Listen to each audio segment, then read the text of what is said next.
Grandma asked why I was renting when she'd given me a house. Then the truth hit us. All my brother had stolen the property, and my parents helped cover it up. So I took legal action and reclaimed what was mine. I pulled into my parents' driveway at 11:47 p.m. Late, exhausted, still in my work shirt. The house was lit up like a showroom. Through the front windows, I could see at least 30 people, wine glasses, laughter. The kind of party my parents threw when they wanted to impress someone. I sat in my car for a moment, engine off, headlights dark. 63 hours this week. Project deadlines, client calls at 9 p.m. My studio apartment rent was due in 2 days, and my account balance was $327. But Grandma had called me last week, said it was important that I show up tonight. Her voice had been different, serious. She'd been overseas for 5 years running her consulting work, and I hadn't seen her in person since 2021. For her, I'd come. I walked up the brick path, opened the door without knocking. The heat hit me first, then the noise. My mother spotted me immediately from across the living room. Her smile was bright, performative. "Jake, you made it!" A few guests turned, polite nods, then back to their conversations. I wasn't the son they were here to celebrate. That honor belonged to Marcus. My older brother stood near the fireplace, remote control in hand, cycling through photos on the massive TV mounted above the mantel. Beach views, sunset cocktails, a house that looked like it belonged in Architectural Digest. "This is from last week," Marcus was saying to a circle of admirers. His wife Emily stood beside him, hand on his shoulder. "We've been spending more time at the Malibu place. The sunsets are unreal." Several people made appreciative sounds. My father raised his wine glass. A toast to both our sons, Marcus with his business success and Jake with his... He paused, searching. Dedication. Dedication. Code for still renting at 29. I grabbed a glass of water from the kitchen. Didn't trust myself with alcohol tonight. 11:50 p.m. 10 minutes to midnight. The doorbell rang. My mother frowned. Who could that be? Everyone's already here. My father moved toward the door, opened it, and there she was. Grandma Dorothy, 74 years old, silver hair pulled back tight, long black coat, small rolling suitcase at her side. She looked older than I remembered, thinner, but her eyes were the same, sharp, calculating. "Mom," my father's voice was carefully neutral. "We didn't know you were coming." I didn't ask permission. She stepped inside without waiting for an invitation. The room went quieter. Not silent, but conversations dropped in volume, people sensing something. Grandma scanned the faces, found mine. A brief nod, almost imperceptible. Then she looked at Marcus. "Before midnight," she said, loud enough for everyone to hear, "I have one question." The room fell completely silent now. Marcus set down his remote, smiled. "Of course, Grandma. What is it?" She didn't smile back. "Jake," her eyes locked on mine, "why did you sell the $1.2 million Malibu beach house I bought you?" My wine glass was halfway to my mouth. I froze. "What house?" The room stayed silent, but the quality of silence changed from respectful to shocked. "Grandma," I said slowly, setting the glass down, "I don't own a house." "You do." Her voice was cold, factual. "I purchased it in September 2021, 2847 Pacific Coast Highway, Malibu, $1.2 million. Your name on the deed." I shook my head. "I live in a studio apartment in Culver City. Rent is $1,850 a month. I don't own anything." "Then explain this." She reached into her purse, pulled out a printed photograph, handed it to the woman standing nearest to her, who passed it down the line until it reached me. I looked at the photo. Marcus and Emily on a wooden deck, ocean in the background, sunset light. The exact house that had been on the TV moments ago. Instagram screenshot, date visible in the corner, December 3rd, 4 weeks ago. Caption: New Year's prep at our Malibu retreat. I looked up. Everyone in the room was staring at me. Then slowly, they turned to look at Marcus. His face had gone pale, jaw clenched. Emily grabbed his arm. Her knuckles were white. "Marcus," I said quietly, "what is this?" He recovered quickly, forced a laugh. "Grandma, that house belongs to a friend of ours. We just stayed there for a weekend." "A friend?" Grandma's tone was flat. "Yes." "Then why?" She reached into her purse again. "Are the utility bills in your name? Pacific Gas and Electric, Southern California Edison. Both registered to Marcus Thompson at 2847 PCH. She handed the bills to my father, who was standing closest. He didn't look at them, just held them like they were evidence at a crime scene. Marcus's smile faltered. "Okay, look, this is a misunderstanding. Jake gave me permission to use the house. He didn't want it." I stood up. Chair scraped against the hardwood floor. "I never gave you anything."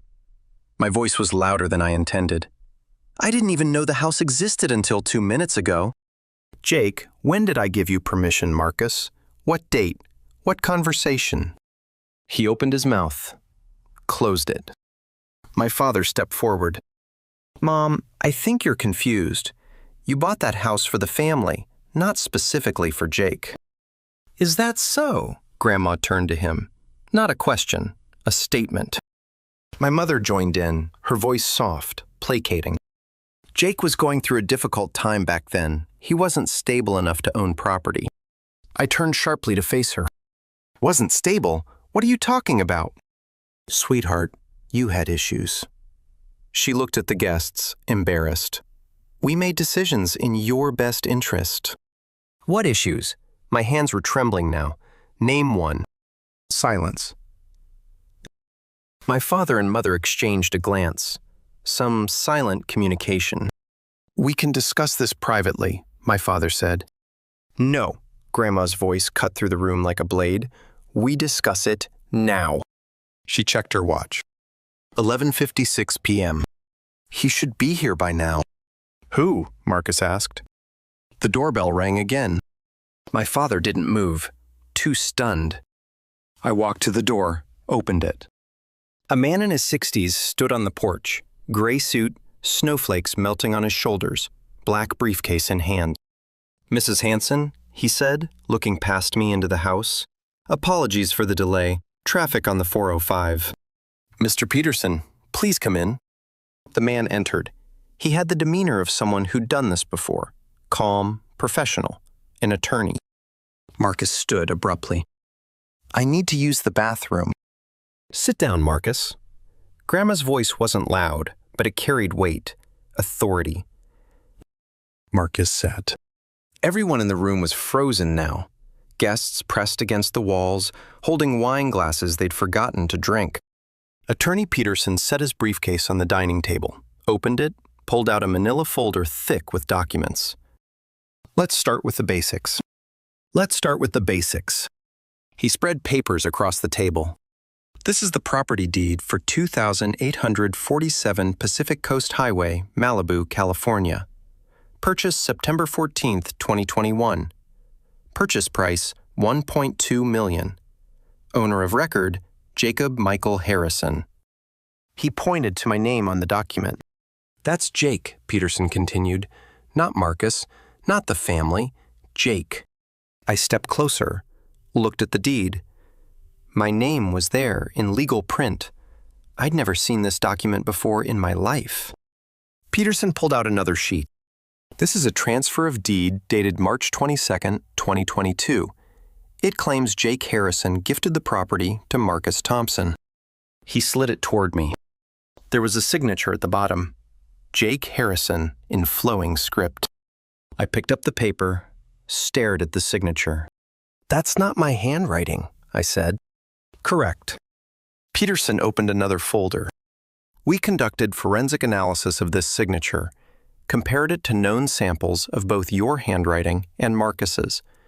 Results show a 91% probability match to Marcus Thompson's handwriting. not yours. The room erupted. Guests whispering, my mother gasping, Emily saying, "Oh my God," under her breath. Marcus stood again. "This is insane. You're accusing me of fraud." Peterson said calmly, "Yes." My father stepped forward, trying to regain control. "This is absurd. Mom, why are you doing this at a family party?" Grandma looked at him with something close to pity. "Because you lied to me, George, for years." She turned to Peterson. "Show them the rest." Peterson pulled out a stack of papers, hospital letterhead visible on top. "Mr. and Mrs. Thompson, George and Sandra, you told Mrs. Hansen that Jake was hospitalized for mental health issues in 2022. You claimed this was the reason he couldn't manage property. Is that correct?" My father hesitated. Yes, he was unstable." "Show me the medical records," Peterson said. "They're private. We subpoenaed them 3 weeks ago." Peterson laid out the records. "There is no psychiatric hospitalization for Jake Harrison in 2022 or any year. The only medical visit on record is March 17, 2022. Diagnosis, influenza. 2-day clinic stay." My mother's face went white. I felt like the floor was tilting. They'd lied to Grandma to justify stealing from me. Peterson wasn't finished. "Jake, in 2021 and 2022, you interviewed at several major companies. Goldman Sachs, Microsoft, Dote. Is that correct?" I nodded. "Yes, I made it to final rounds at all 3, but they all rejected me. No explanation." "We know why." He pulled out printed emails, handed them to me. I read the first one. To goldmansachs.com. From concernedparty2847@gmail.com. Subject, Jake Harrison, candidate concerns. We feel obligated to inform you that Jake Harrison has a history of substance abuse and legal liability. He is currently under psychiatric care and poses a significant risk to workplace stability. We recommend rescinding his offer. My hands started shaking, paper rattling. IP address traces back to this house, Peterson said. Sent from your parents' router, November 2021. I looked up at my father. He wouldn't meet my eyes. "You..." My voice cracked. I cleared my throat. "You sabotaged my career." No answer. I flipped to the next email. Same content, different company. Microsoft. Then Dote. 3 jobs, 3 emails, all from this house. I put the papers down slowly, carefully. Looked at my parents, at Marcus. "You didn't just steal a house." I stood up, chair scraped again. "You destroyed my career, my credit, my future." My voice was getting louder. I couldn't stop it. While I worked 60-hour weeks just to afford rent, Marcus stepped forward. "Jake, let me explain." No. One word. Final. Grandma stood, tapped her cane on the hardwood floor once. Sharp sound. "That's enough pretending, Jake." I looked at her, confused. She smiled. Small. Cold. "I contacted Jake 10 days ago," she said to the room. "I told him everything about the house, the lies, all of it." Marcus's face went slack. "What?" I felt understanding dawn. Slow, then all at once. The phone call. Grandma asking me to come tonight, to be here, to act surprised. This was a trap. I looked at Marcus, smiled. It felt foreign on my face. "I've been waiting," I said quietly, "for you to lie." "We gave you every chance to confess," Grandma continued. "You could have told the truth, admitted what you did, asked for forgiveness." She looked at each of them, my parents, Marcus, Emily. "You chose fraud instead." Peterson pulled out another document, larger, spreadsheet format. Marcus Thompson operated the Malibu property as a short-term rental via Airbnb. 39 months of operation. Average monthly income, $17,300. He pointed to the total at the bottom. $674,700 in gross profit. The number hung in the air. Marcus tried to speak. I was maintaining the property. That money went to upkeep while your brother ate ramen 4 nights a week? Grandma's voice was ice. She stepped closer to Marcus, looked up at him. You're a thief, Marcus, a common thief. The clock on the wall showed 11:59 p.m. The TV behind Marcus switched to the New Year's countdown, Times Square ball dropping. 10, 9, 8. Peterson closed his briefcase, looked at Marcus. Mr. Thompson, you have 5 minutes before I file criminal charges with the Los Angeles County District Attorney. Identity theft, fraud, forgery. Marcus's voice was desperate. You can't. 7, 6, 5. Grandma turned to me. Your decision, Jake. Criminal charges, civil lawsuit, or both. I looked at Marcus, at the brother I'd grown up with, played basketball with in the driveway, shared a room with until he left for college. The brother who'd stolen 4 years of my life. 4, 3, 2, 1. Happy New Year! Fireworks exploded outside. Cheers from the TV. Guests in the room standing frozen. Marcus sank back into his chair. Emily was crying. My mother grabbed my father's arm. And me? I felt nothing, just cold, clear. 12:02 a.m. The guests were leaving quietly, quickly, avoiding eye contact with anyone in the immediate family. A woman I didn't recognize grabbed her coat from the closet, whispered to her husband, "We should go."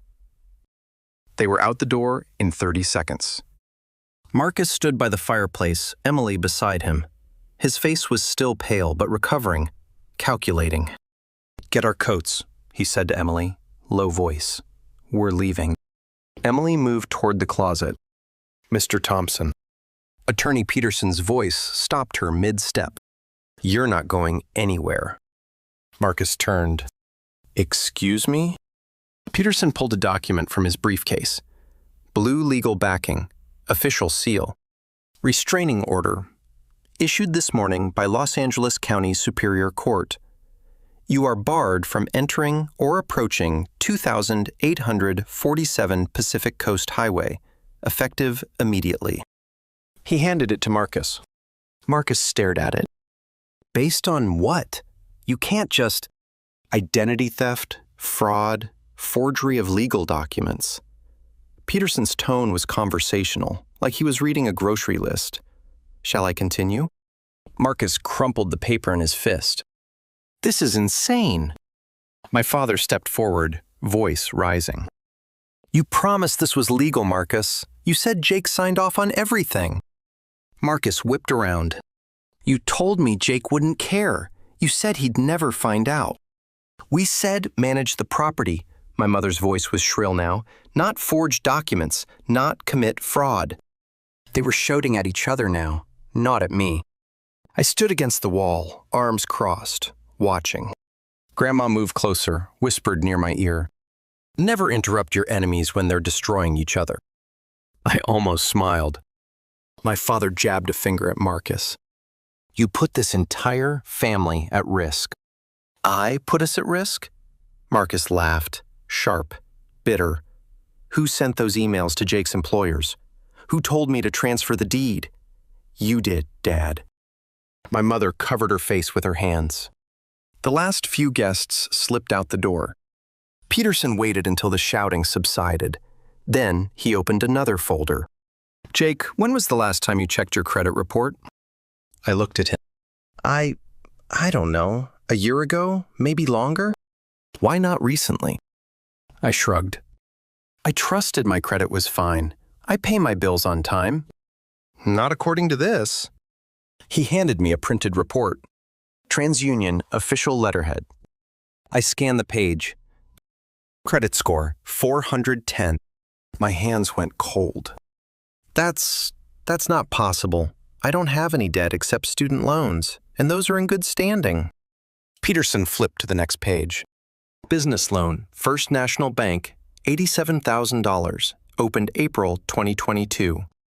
Another page. Credit card, Capital One, $42,000 limit, maxed out June 2022. Another. Personal loan, Wells Fargo, $95,000, August 2022. More pages, more accounts. None of them mine. The total at the bottom? $340,000. How? My voice cracked. I cleared my throat. How is this possible? Peterson looked at my parents. They wouldn't meet my eyes. All applications were filed with your social security number, your name, your forged signature. But the addresses listed are places you've never lived.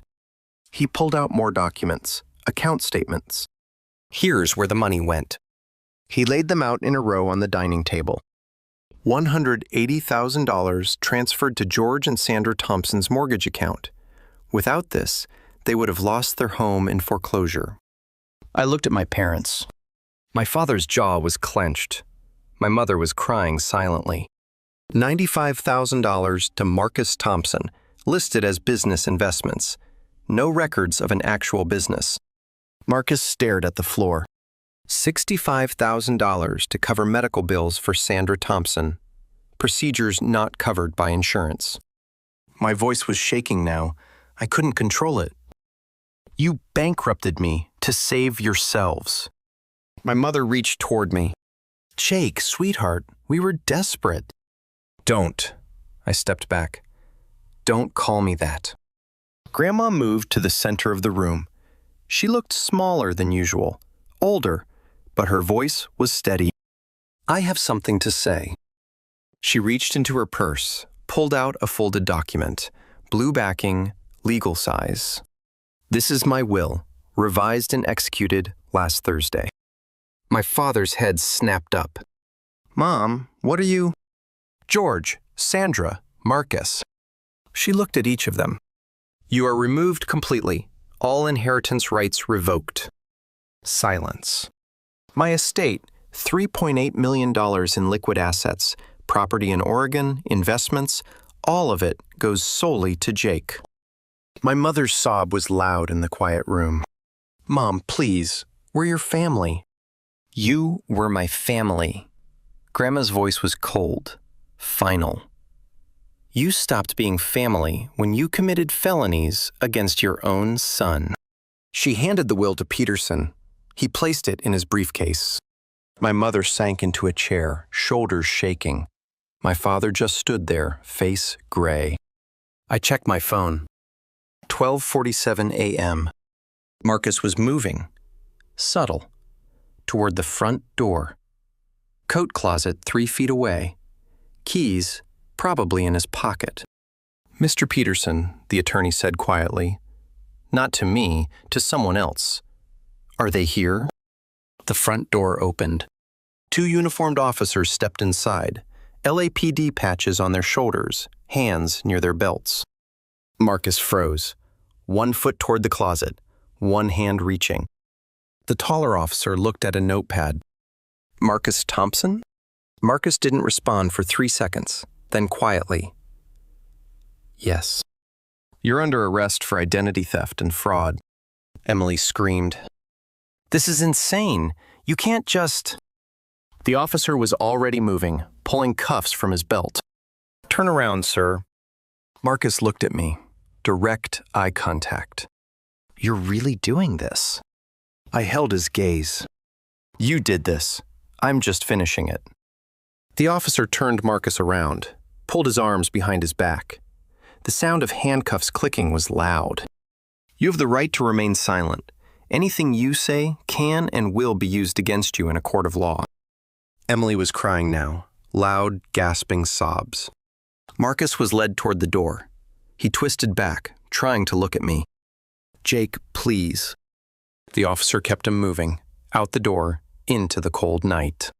Peterson turned to the second officer, handed him another folder. George and Sandra Thompson, co-conspirators. evidence of joint participation in identity theft, fraud, and forgery. My father's eyes went wide. Wait, we didn't... Your signatures are on multiple fraudulent documents. The defamation emails were sent from your IP address. You knowingly participated. The officer looked at my parents. George Thompson, Sandra Thompson, you're under arrest. My mother was sobbing. Jake, please stop this. We're your parents. The officer was pulling out a second set of cuffs. I looked at her. Really looked at her. You stopped being my parents, I said quietly, when you forged my name. They were handcuffed, read their rights, let out the same door Marcus had just exited. My mother looked back once, face streaked with tears. I didn't look away. The door closed. Silence. 1:34 a.m. The house was empty, except for me, Grandma, and Peterson. Grandma sat heavily on the couch, like all the adrenaline had drained at once. Are you all right, Jake?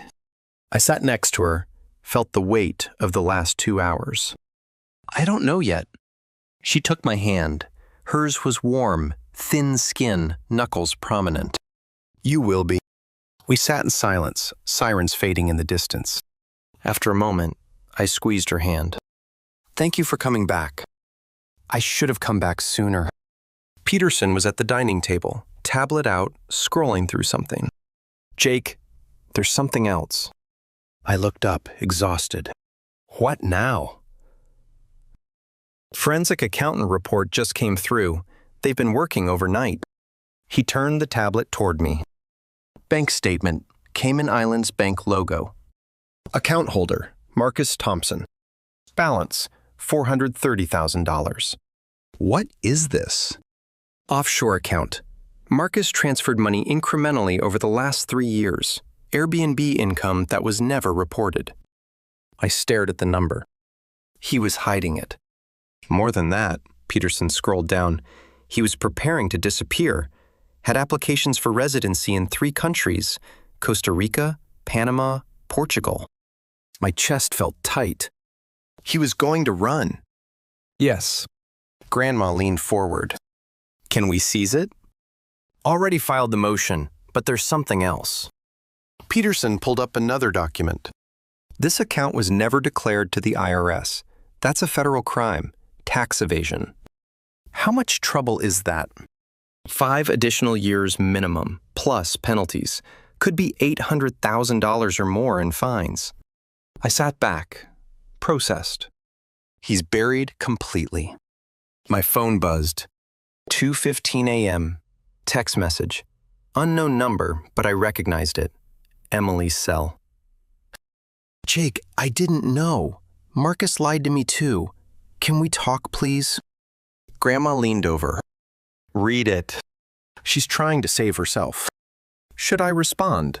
Peterson looked up. Only if it helps build the case. Otherwise, no contact. I put the phone face down on the coffee table. Didn't respond. 2:47 a.m. Peterson packed his briefcase. I'll file the additional charges in the morning. Federal prosecutor will want to meet with you next week. Okay. He left. The house felt enormous, empty. Grandma stood slowly. I'm staying at the Sharon tonight. You should come with me. I'm too tired to drive. Then sleep here. I looked around. My childhood home. My parents were in jail. I'll take the couch. Grandma kissed my forehead. Get some rest. Tomorrow we deal with the aftermath. She called an Uber, left. I lay on the couch, stared at the ceiling. 3:27 a.m. My phone rang. Caller 1D, Los Angeles County Jail.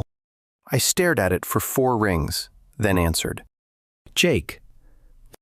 Marcus's voice. Rough. Defeated. Jake, please listen. I didn't hang up. Didn't speak. I'll give you everything. The money, the house, all of it. Just drop the charges, please. I closed my eyes. You have nothing left to give me, Marcus. Jake, the house was already mine. The money was already mine. You can't give me what you stole. I'm your brother. Silence. Please. I looked at the dark ceiling, thought about 4 years, ramen dinners, rejection letters, credit destroyed. You were my brother. Past tense. I hung up, put the phone on the coffee table, lay back down. He was right about one thing. He had been my brother. Past tense. January 2nd, bail hearing. I didn't attend. Peterson sent me the results via text. Marcus denied bail. Flight risk due to offshore accounts plus severity of charges. Remanded to county jail pending trial. Date set for March 17th. Another text followed. Parents released on $50,000 bail each. Had to borrow from relatives. Your grandmother refused to pay. I imagined my father calling his brother, asking for money, explaining why. The humiliation must have been thorough. Good. January 5th. I drove to Malibu in a rented U-Haul truck. Everything I owned fit in the back. 2 suitcases, a box of books, laptop. That was it. The beach house address was programmed into my GPS. 2847 Pacific Coast Highway. I'd looked it up on Google Maps a dozen times over the last few days. Street view, satellite. Tried to make it feel real. It didn't. Not until I pulled into the driveway. 2-story modern design. Floor-to-ceiling windows. The ocean visible beyond the deck. The lockbox code Peterson had given me worked on the first try. The door swung open. Silence. Empty. Marcus's stuff was already gone. Court order executed within 48 hours. Marshals had removed everything. Furniture that belonged to him, personal items, photos. What remained was what Grandma had purchased with the house. Designer couch, glass dining table, kitchen fully stocked with appliances. I walked through the rooms. 4 bedrooms upstairs. Master with ocean view. Guest rooms with new mattresses still wrapped in plastic. This was supposed to be mine 4 years ago. I should have been here building a life, a career, maybe a family. Instead, I'd been eating ramen in a studio apartment, working 60-hour weeks, drowning in debt I didn't even know existed. I walked onto the back deck. The ocean stretched out gray under January clouds, waves rolling in steady rhythm. I stood there for 10 minutes, maybe longer. Didn't cry, didn't feel anger. Just stood. Finally, I pulled out my phone, took a photo of the view, sent it to Grandma. I'm home. 3 dots appeared immediately. Then, good, that's where you should have been all along. February brought news through channels I didn't control. Aunt Linda called, my father's sister. I hadn't spoken to her since Christmas 2023. Jake, I don't know if you've heard, your parents are selling the house. I know. Silence on the line. The civil lawsuit, your attorney filed it. Yes. Jake, she paused, searching for words. They're devastated, moving to Sacramento, small apartment. Your father is looking for work, but with a criminal record. Aunt Linda, why are you calling? Your mother asked me to reach out. She wants to talk to you. No. Jake, she can talk to my attorney if she has something legal to discuss. Otherwise, no contact. She's your mother. She forged my signature, destroyed my credit, lied to police about my mental health. She stopped being my mother when she chose fraud. Long silence. I don't know if I can support this, Jake. I'm not asking you to. I hung up. 3 days later, Peterson sent me the settlement details. Parents' house appraised at $890,000. After mortgage payoff, $620,000 remaining. All of it awarded to me as partial restitution. They were moving to Sacramento. 1-bedroom apartment, $1,400 a month rent. I didn't attend the house sale. Didn't drive by for a last look. That chapter was closed. Emily filed for divorce in late February. Peterson mentioned it during a phone call about something else. Oh, and Marcus's wife filed last week. Irreconcilable differences. She's claiming she was deceived by him, taking his remaining assets. What assets? Car. Small savings account he had before the arrests. Maybe $8,000 total? She's leaving him with nothing. Appears so. I thought about that for a moment. She married him for money. Money's gone. She's gone. Peterson made a sound that might have been agreement. I felt nothing about it. March 14th. I met with the forensic accountant Peterson had hired. Downtown LA, glass office building, 20th floor. The accountant's name was Richard Chen, mid-40s, meticulous. He walked me through the final report. Total value stolen from you over 4 years? $2.127 million. He broke it down. Beach house market value, $1.2 million. Airbnb profit, 39 months, $674,700. Fraudulent debt in your name, $340,000. Career opportunity cost estimated, $180,000.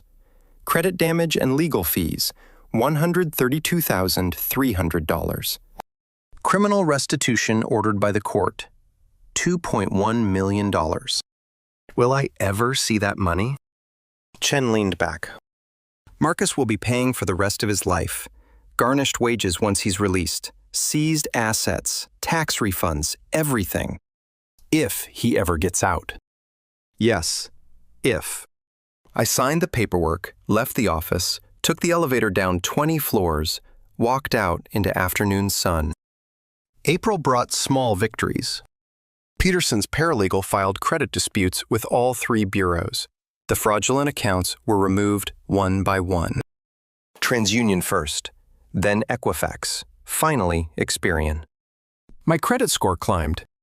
410 in January, 580 in February, 630 in March, 695 in April. I could finally rent a car without a cosigner. Got approved for a credit card, $5,000 limit. I put it in a drawer and didn't use it. In May, I bought a car. Used 2019 Toyota Camry, $32,000 miles, handed over $500 down, nothing fancy, reliable. Paid in cash from the restitution settlement. Drove it off the lot. Felt like I'd won something. March 19th, Tuesday afternoon. My phone rang. Cedars-Sinai Medical Center. Is this Jake Harrison? Yes. This is Dr. Patel. Your grandmother, Dorothy Hanson, was brought in by ambulance an hour ago. Minor cardiac episode. She's stable now, but... I was in the car before she finished the sentence. Malibu to Cedars-Sinai, 43 minutes in traffic. I found her in a private room, sitting up in bed. IV in her arm, monitor beeping steadily. She looked small, fragile. Don't look at me like that, she said when she saw my face. Like what? Like I'm dying. I'm not. Dr. Patel explained. Stress-induced arrhythmia, common in patients her age. Medication would manage it. Rest. Reduce stress. You're moving in with me, I said when the doctor left. I am not. Grandma. I have my independence, Jake. I'm not giving that up. We argued for 20 minutes. She won. Compromise. She'd visit every weekend. I'd call her every night. Any sign of trouble, she'd tell me immediately. Deal, she said. I stayed until visiting hours ended. June 15th. Marcus's sentencing hearing. I didn't attend. Read the results online that evening. Plead guilty to identity theft, fraud, forgery, and tax evasion. Deal with prosecutors to avoid trial. Sentenced, 8 years federal prison. Restitution, $2.1 million ordered. Eligible for parole after 5.5 years. Peterson called. It's done. He'll be transferred to FCI Lompoc within the week. Okay. How do you feel? I thought about that. Nothing. I feel nothing. That's normal. I hung up, poured a glass of water, stood on the deck, watched the ocean until it got dark. August brought a letter. Handwriting I recognized immediately. My father's. Postmarked Sacramento. I held it for a full minute, thought about opening it. Then I took a pen, wrote on the envelope, "Return to sender." Dropped it in the outgoing mail. 2 weeks later, a car pulled into my driveway. Saturday morning, 9:17 a.m. I was on the deck with coffee when I heard it. Walked around the side of the house. My mother stood by a silver Honda Civic, rental plates. She looked older, thinner, hair grayer than I remembered. We stared at each other. "Jake," her voice cracked, "please, I just want to talk." "You're trespassing." "I'm your mother. You're a felon who forged my signature. Leave." "Jake, I'm sorry. I'm so sorry. Please, just let me." "You have 10 seconds to get back in that car. Then I'm calling the police." She started crying, shoulders shaking.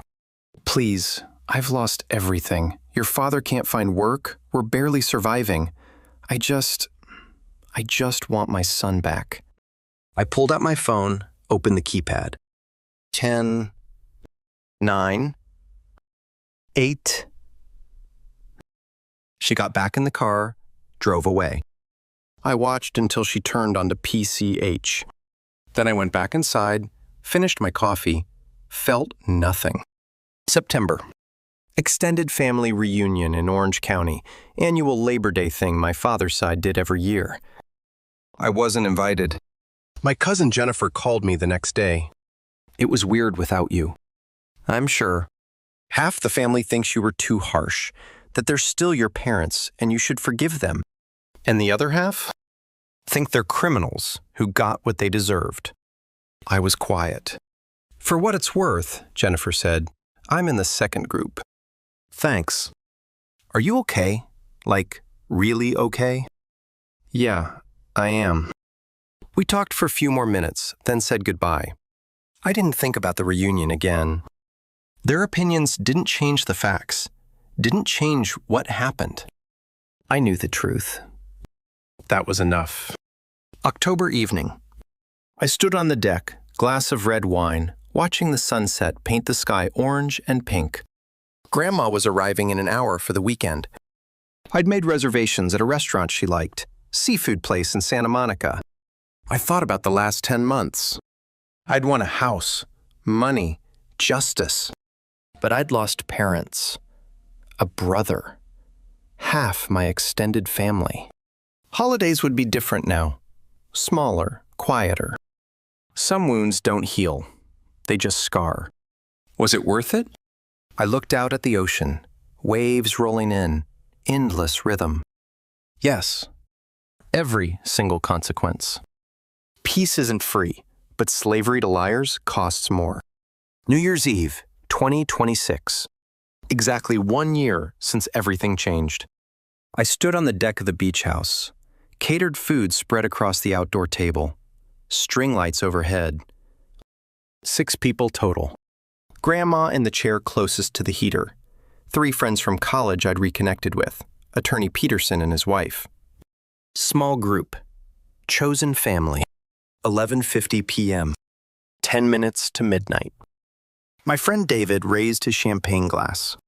Here's hoping for a boring year. No surprise guests, no drama. Everyone laughed. Peterson grinned. I don't know. Last year was memorable. That's one word for it, I said. Grandma caught my eye, smiled, raised her glass slightly.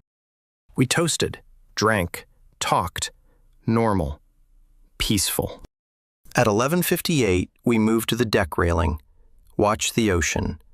Distant fireworks already starting up the coast. Any resolutions? Someone asked. I thought about it.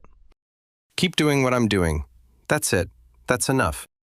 Countdown started on someone's phone. 10, 9, 8. I looked at the faces around me. Real friends. People who'd stayed. 3, 2, 1. Happy New Year! Hugs, champagne, laughter. No police, no arrests, no family destroying itself. Just peace. March 2026. I'd started a consulting business. Small operation, just me. Website, phone line, business cards. I helped fraud victims navigate the legal system, document gathering, attorney referrals, credit repair strategies. Word of mouth spread. Victim advocacy groups started referring people to me. Year one revenue, $82,000. Not millions, but solid. Stable enough to live comfortably and save. I work from the beach house office in the second bedroom. Ocean view while I took calls. I'd started dating someone in November. Sarah, marketing director. We'd met at a coffee shop. Casual, no pressure. She knew my story, didn't judge. We had dinner twice a week, texted most days. It was enough for now. My health was better too. I'd started running on the beach, sleeping through the night. No more stress headaches. Life was quiet. I liked quiet. Marcus was serving year 1 of 8 at FCI Lompoc, medium security. Peterson kept me updated, not because I asked, because it was relevant to the restitution case. He's written you 6 letters, Peterson mentioned during a March call. I know, prison sends me notifications. I reject them automatically. Divorce finalized. Bankruptcy finalized. No visitors logged. I was quiet. Do you want to know more? No. Some bridges you burn. Some burn themselves. Marcus's bridge was ash.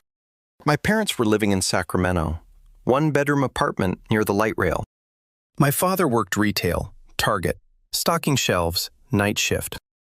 My mother did part-time nursing home health aide work, minimum wage. I heard updates through Aunt Jennifer, the only relative still speaking to me. Your dad's health isn't great, she'd said in October.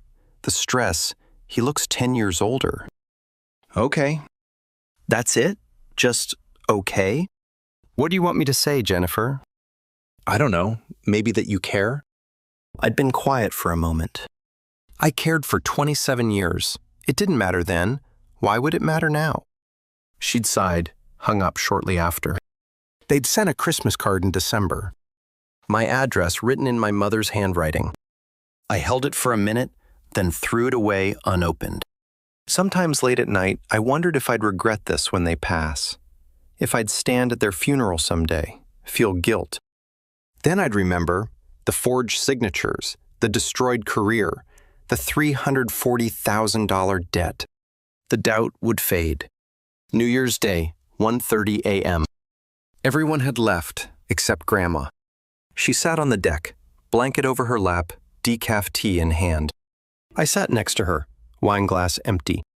We watched the ocean in silence for a while. Do you regret it? She asked finally, cutting them off. I thought about that.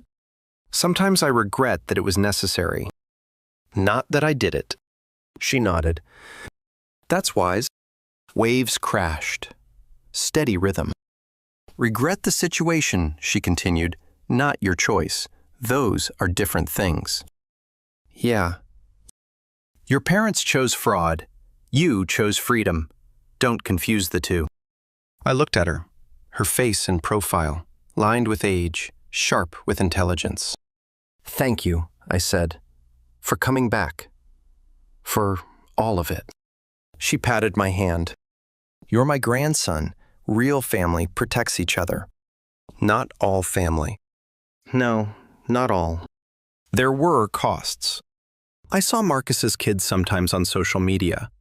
Emily had remarried, posted photos of her daughter and son, my niece and nephew, 7 and 5 years old. I'd never meet them. My parents were aging. I knew from Jennifer that my father's blood pressure was high. My mother had developed arthritis. Contact would never resume. That door was welded shut. Half my extended family thought I was cruel, cold, unforgiving. Holidays were smaller now, quieter. Thanksgiving was just me and Grandma. Christmas, the same. Some wounds don't heal. They just scar. But there were gains, too. Integrity. I could look in the mirror without shame. Peace. No more waiting for the other shoe to drop. Financial stability. Credit score 720. Savings account growing. Real friends. People who chose to stay when things got hard. Grandma's respect. Worth more than my parents' approval ever was. A home that was actually mine. No one could take it. No hidden fraud. And most importantly, freedom. Freedom from being a victim, from being used, from waiting for someone else to validate me. I was free. New Year's Eve, 2027. I stood alone on the deck. By choice this time. I'd turned down 3 invitations. Could have had a dozen people here. Chose solitude instead. 11:58 p.m. Fireworks starting over the water, colors reflecting off the waves. I thought about 2 years ago. The party, the accusations, the arrests, chaos, betrayal, family destroying itself in real time. Now? Silence. Ocean. My terms. 10. 9. 8. I raised an empty glass to the horizon. 7. 6. 5. No police, no attorneys, no family drama. 4. 3. 2. Just me. The house. The peace I fought for. 1. Happy New Year, I said to myself. Quiet is enough. People ask me sometimes if I won. I don't know. I got a house. Lost a family. I got justice. Lost innocence about who they really were. I got peace. Lost the fantasy that blood means loyalty. Some days it feels like victory. Some days it just feels quiet. But quiet is what I needed.